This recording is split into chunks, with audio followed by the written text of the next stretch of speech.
Sam, welcome to WealthTalk. Hi, Christian. Thanks very much for having me on. No, you're very welcome. And we're shining the spotlight on you this month. And you are one of our founder members. So joined back in May 2019, I think it was. Yeah, that sounds about right, indeed. Good. So you've been making some really good progress, Sam, and it'd be great to hear your journey. And what we're going to do, we're just going to kind of walk through our roadmap that we teach in the 7 Steps to Wealth program. Just go through steps and kind of see how things have worked out for you and share some of those lessons with our listeners. Okay, yeah, sounds good.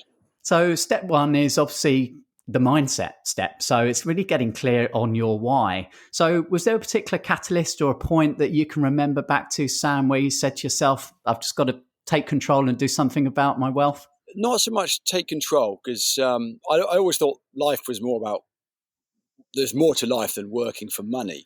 But I'd set myself up fairly well already. Life was pretty cool. I had a job that I loved. I had a good lifestyle. It was more a case of, I wonder what I'm capable of, rather than a catalyst to sort of get involved. And I realised that most things I'd really set my mind to in life, I'd achieved. And I don't mean that to sound braggy. It's just I really set my mind to, really committed myself to. I achieved all of those. And my main job was as an airline pilot, and I was flying back one day from South Africa, sort of 35,000 feet, middle of the night over Africa, and I sat down. I thought, you know what, I have achieved everything I've really set my mind to. I wonder what would happen if I set my mind to becoming, for the want of the better word, rich at that point. And I've now worked out that's not really what I meant. I meant sort of more financially free, but. So that was the sort of catalyst, was really how I could push myself, and how the hell do you go about doing that, as opposed to a real particular reason for the change. Mm. And can you remember back then, how you first came across WealthBuilders, and what was it that made you decide to join the program? Yeah, absolutely. Well, I found that it was a really lonely path. Once I'd set that goal, I couldn't really talk to anyone about it, because everyone I spoke to would look at me in a really odd manner, and I very quickly learned I couldn't speak to many people, no one down the pub, and even the sort of the high earners, the guys I was sat next to in the flight deck of aircraft. They're high earning, they're tax dodging, they live abroad, should I say? They own Ferraris, these guys, and yet I'd turn around and sort of have a conversation about the fact that I wanted to push myself and become financially free, and they'd look at me, and they'd sort of look at me really oddly and say, well, money's the root of all evil, and the debt's a really bad thing. And I couldn't understand why even these guys that have money, or that have PAYE money, still saw someone striving to become financially free as almost a bad thing. So I wanted to really get with a community that had similar aspirations and similar goals, so I could share my journey with those people and have peers to talk to, and that sort of led me into WealthBuilders. Yeah, great. So it's clear, I think, since we first met you, Sam, that you have a strong mindset, and you said obviously when you set a goal, you often do achieve it. So then the next step is really getting clear on, what is that gap between where you are and where you want to get to, and we call that obviously the wealth gap, and it's all about the 5 levels of wealth. So when you joined, Sam, which level were you at, and kind of where are you now? Oh, well, I was quite fortunate. I was financially secure when I came to WealthBuilders. That doesn't mean to say I've had an easy journey before that. But when I actually came to WealthBuilders, I was fairly secure by adjusting my spending accordingly, by driving old cars, etc. I could afford my lifestyle if my job was lost. But since then, my lifestyle has got slightly better, as you can imagine. I really enjoy sailing and racing yachts, so that's quite an expensive hobby to have. So although I started financially secure, I'm still financially secure, so I haven't really jumped up through the levels. My expectations, I suppose, have increased. My final numbers of what I would class as being financially free are probably quite high. But in truth, I haven't moved through the levels as such. But there's personal reasons for that. When I joined WealthBuilders, I was just starting out quite a large commercial to residential development project.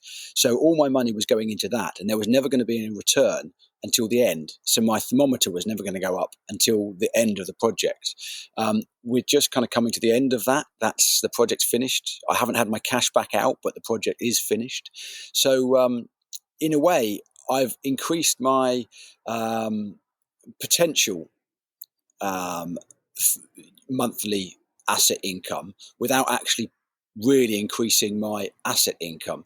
And what I mean by that is when the next run of funding comes through, then I've got the capacity to be able to go out if I wanted to and just buy vanilla buy-to-lets, and that would sort of probably take me into financial freedom where I want to be. Yeah, no, that's great. Okay, so the final step in the foundation phase is step 3, which is about the foundational element, which we call debits. So that's just really just reviewing and taking stock of the money that's going out of your life and just seeing if you can, look at that and reallocate it. And the other aspect is the roof, Sam, which is about the protection of assets. So did you move through that, and did you have any observations in that area? Yeah, I'm going to get a phone call from Kevin after this telling me off. In honesty, I came into Wealth Builders again with a fairly good understanding of what I needed. I didn't have the structure that you guys had given me, but I had fairly good understanding. So my debits process had been done. It wasn't called a debits process. It was just called, I didn't want loads of baggage in my financial life. So I got rid of a lot of that baggage. And then there's other things, I spend a lot of money on boats and surfboards and skateboards and windsurfing and all the rest of it. And I probably wouldn't change that, even if it was highlighted how much I would do spend on it. So I didn't go through it as diligently as I potentially should have done, but that's potentially a reflection of where I was when I found Wealth Builders, as opposed to the process. It is a great process and it needs doing, but I think I was kind of already there when I joined. Yeah.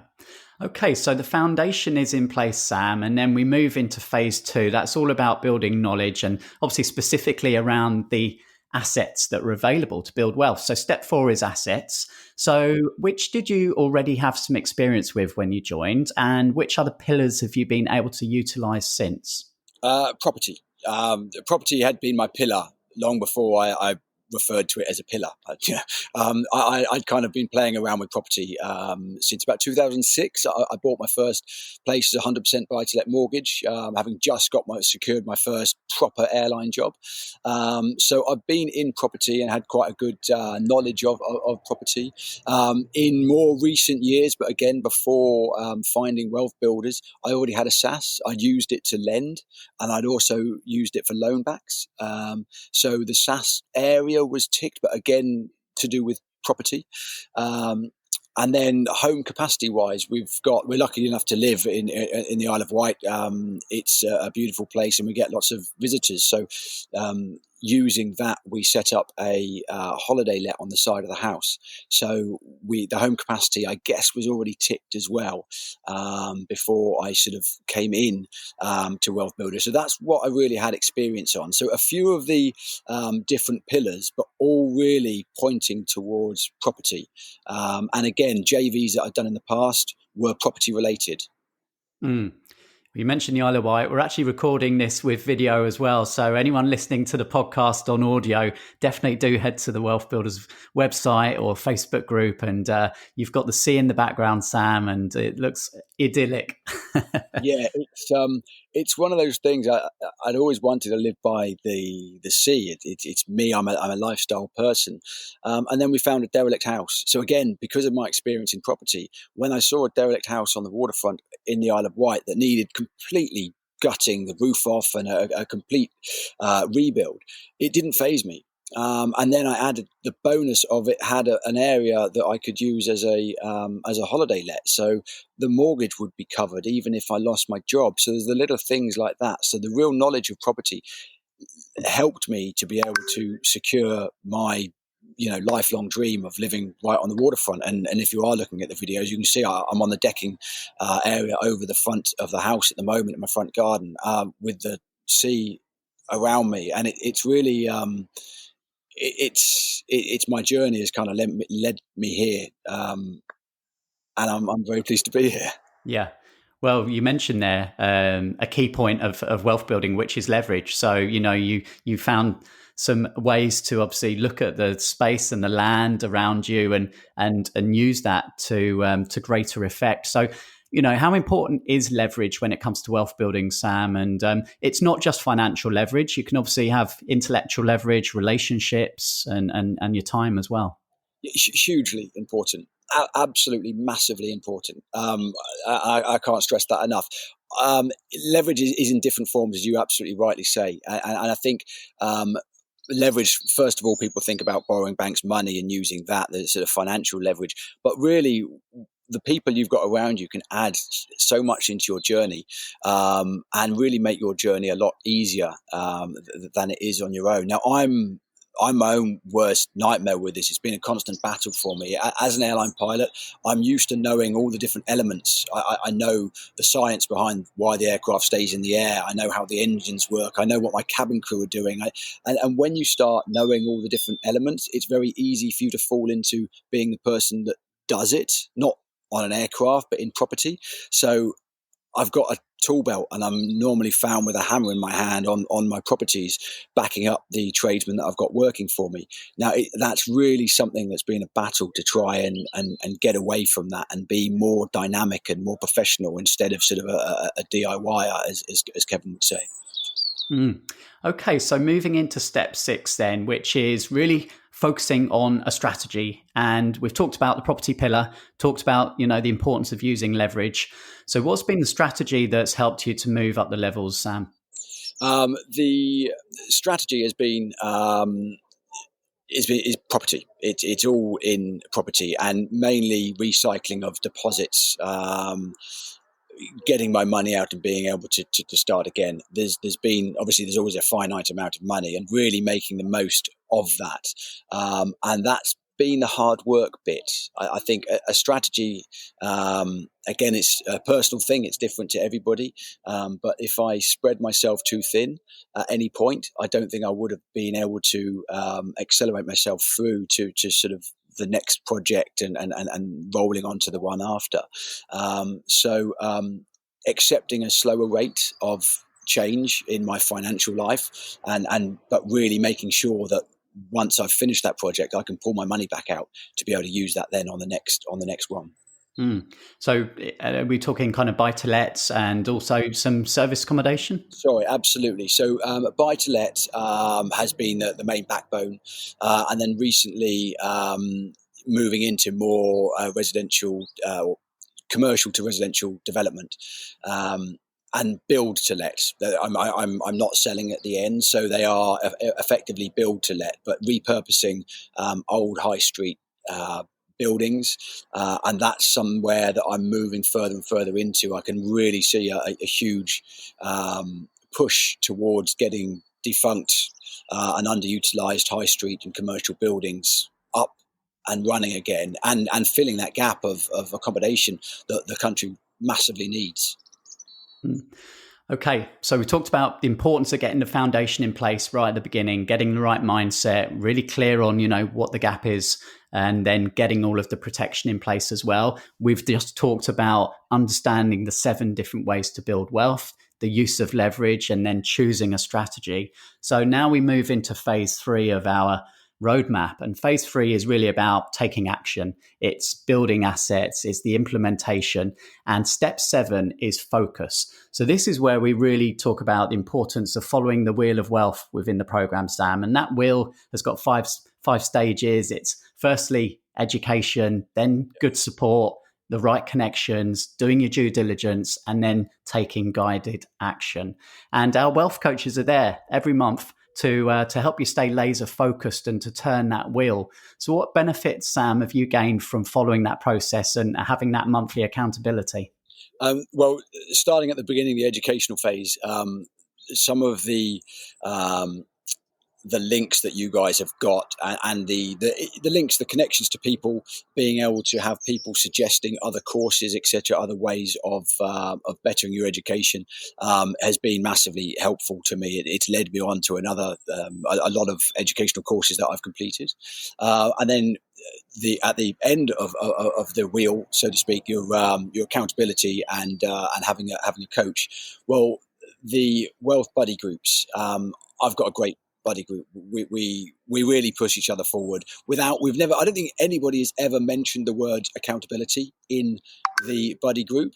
However, there's never been a need to. You talk to these guys; they're really dynamic. They're all on it, and you don't want to be the one left behind. So, there is that accountability without even the need to spelling out accountability. It's been a really useful process, that, and having the wealth coach as well. I found it quite a lonely journey, the building wealth, and that's what I've always been striving for, is just someone as a sounding board to be able to bounce ideas off. And I think it's immensely powerful to have that person and have that meeting once a month to be able to talk through anything that's bothering you and just have a different take on it, a considered answer, without any gain from them. They're not leading you in any particular direction. And I think that's been massively important. Yeah. And we were actually on the Q&A session, weren't we, last night with the other members, Sam, and you were sharing on there. And it's just so good to hear what everyone is up to every month and feel like you've got that community and people, supporting one another. And you mentioned it's a lonely journey. And I think a lot of people feel that way. So, yeah, I'm pleased to hear that. As you say last night, Christian, I was meant to be going off that call and going to another call, an educational call that I've been having on another group that's on a Thursday night. And I don't know if you noticed, I left the meeting and went away, and I was watching the other call, and I just thought, you know what, I'm going to go back to Wealth Builders, because it felt a little bit like, chicken soup, so to think. It was really comforting to be back in the Wealth Builders at the end of month call. So I came back online, and if you noticed that I appeared back online, I saw, to join the rest of the call, just because it feels like a really natural place for someone who is after that connectivity and sort of a bit of a backup on your journey. Yeah. Okay, so the wheels are turning. We're cruising now. Step 8 is results, and one of the reasons why we kind of highlighted you, Sam, this month as our member spotlight is because you've had a great start to this year, and we encourage all members to track their progress every 30 days using their wealth chart and completing their monthly progress reports. But you've had a good month. So what did you do, and how much has that bumped up your wealth thermometer? Well, firstly, I remembered to send off my form, clearly, which is amazing in itself. But why did the form stick out? Why I suppose did I make a difference to my thermometer? A long time coming. The last 2 units, a residential unit and a shop of the development I've just completed, they rented. So from a monthly income point of view, I think it was a £1,200 a month boost on the thermometer, which is fantastic. Now, on the grand scale of my aspirations, it's the £1,200 a month wasn't a huge chunk for me personally. However, the really nice thing about it, and I think I mentioned this in the call last night, is I actually used the money for something that I've been wanting to do for a long time. So it made a difference to my life. The £1,200 a month asset income. I wanted a new car. I drive a 20-year-old vehicle, have done for the last 20 years, believe it or not. Well, and it meant that I could actually take those teachings of using a income-producing asset to pay for a luxury. And that's exactly what I did. That money meant that I could then go on online, look at vehicles available, and now I'm driving around in a 9-month-old vehicle instead of a 20-year-old one. So it's made a big difference to my life, which is fantastic. Yeah, I think that's such an important point. You know, it links right back to step one is the why. You know, yes, there's a financial target, but what's the purpose? You know, it's to live a more enjoyable life, to have more time to do the things that you want to do and spend that time in the way that you want to. So, yeah, really, really good to hear that, Sam. Okay, so we are at step 9, and step 9 is accelerate your way to independence. And of course, this will take, you know, a different period of time for different people. But what are some of the things, Sam, from everything you've learned that you think are really important now to help you keep moving forwards? And any tips or words of kind of reassurance for people who are perhaps a little bit further back in their journey? What's helped you to get to the point that you're at today? Yeah, well, the repeating aspect of it, for me, I've got to the point that my path is pretty much set for me. I just need to take step after step on the same path, and I will. I'm pretty confident that I'm going to achieve my goal. So then you can look slightly broader on that and go, well, there's more to it than that. It's the enjoyment factor of being on the path. So that's my biggest focus at the moment, is now maximizing my enjoyment of my journey. And one area that I think that I can do that is by working with other people and making sure that I can give that hand up to others that might be struggling on their journey or just starting out on their journey. With the lessons that I've learned, as you rightly asked, things like it's your journey. You know, it's completely, totally yours and yours alone. So you can't judge your own journey on other people's perceived journey. Because don't forget as well, Facebook and all the social media platforms are only the perception that someone wants you to have, as opposed to the sort of the nitty gritty of someone else's life. So I think it's very easy to try and judge your own progress on somebody else, and that straight away is something that you really need to get over in order to keep enthusiasm for the rest of your own journey. So yeah, that's kind of a couple of the tips that I'd say are very important.